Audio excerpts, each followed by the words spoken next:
the more important piece of it really is the impact that tax delinquent properties have on neighborhoods and on their neighbors.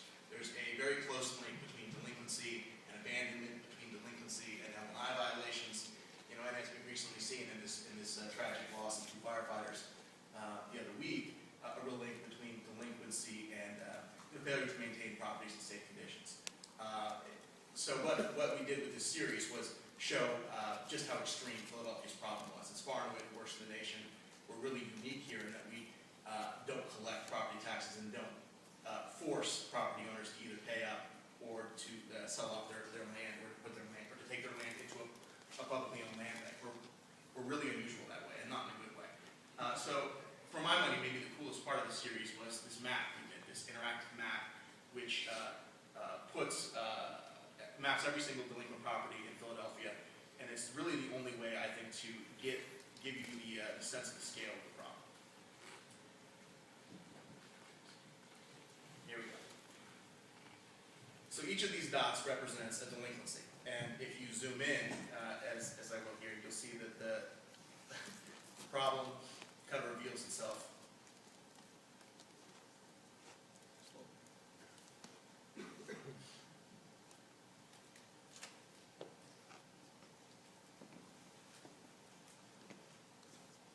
And the scale really becomes clear.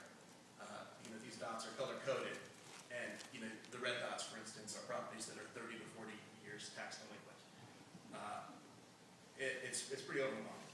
And what I think is so fantastic about this application is that it really drives home the scale of the problem in a way that raw numbers like 100,000 or 20% really fail to do. You can see that in some sections of the city, property tax delinquency is endemic. There are many blocks in the city where the vast majority of properties are tax delinquent. Now, this data is available, or was available prior on the city's website, but in an awkward, hard to find way. You couldn't search by a property owner name. There was no map. The only way to figure out if a specific property was tax delinquent was to know the address, type it in, and look it up address by address. And what we've done here, of course, is to map it all out to allow you to zoom in to your block and see who your neighbors, if your neighbors are paying or not. To search by name, to search by the amount owed or the years delinquent. And if you click on any individual, this is just popping up randomly, you'll see that what we've done here is you've got the owner name, we've got what they owe, and we've got a link to the city's website which shows you their current balance owed if any changes have been made since the map went up. So look, you got a person who hasn't paid since 1981, and this is pretty common. Now, the value is twofold. One, it helps readers understand the scale of the problem, but perhaps more importantly, it really gives developers, nonprofit developers, for-profit developers, CDCs, neighborhood associations, a really easy way to find out where the tax delinquent properties are in their neighborhood, and if they are so inclined to begin the process of foreclosing on those. You can put a small deposit down, which forces the city to bring these properties to foreclosure. So this is data that was out there, but not in this way, nowhere near as accessible, and I think it's really done a lot to illuminate the scale of the problem, portray this fashion. So we can do a little bit of let's start searching by address. Let's search by property owner, for instance. This is our fire chief. Turns out that he owed not a lot, but 1 or 2 years worth of taxes when this series came out. I didn't actually report that story. It's Our Money did, which is another William Penn funded project that works with the Philadelphia Daily News.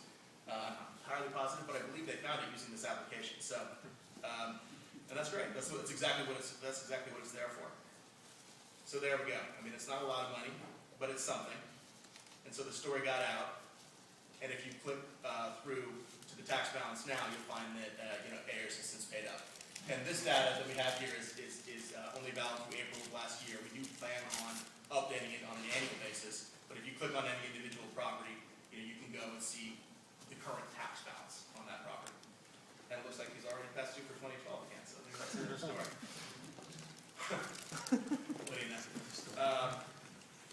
You can also search, if you like, by years delinquent. So say you know, if someone's only a year past due, maybe they're not a big problem. So you're only looking at properties that are, say, 2 to 40 years past due.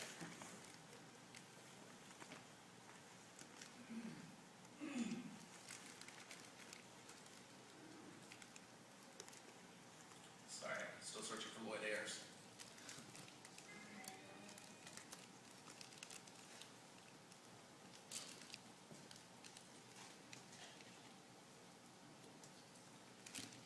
And you still see that even when you exclude the properties that only owe a year, that the problem is still enormous. You can search for only the ones that are 30 to 40 years. It's really pretty flexible. We've also got, and this is work that Rob Kendall did at the Inquirer, kind of a bird's eye view of the problem. So if you want to scale out a little bit, and you can look at overlays which show you kind of where the hotspots are. For instance, this is total delinquent properties. And you can see that the delinquent properties are clustered in low-income neighborhoods in Philadelphia. If you wanted to go by total delinquent taxes owed, you can do that with the average size of the delinquency. And this one is also quite in percent of delinquent properties, which shows you that there are sections of Philadelphia where more than between 40 and 50% of all parcels are property tax delinquent. So, in our view, what this did was really open up publicly available data in a new way. It's available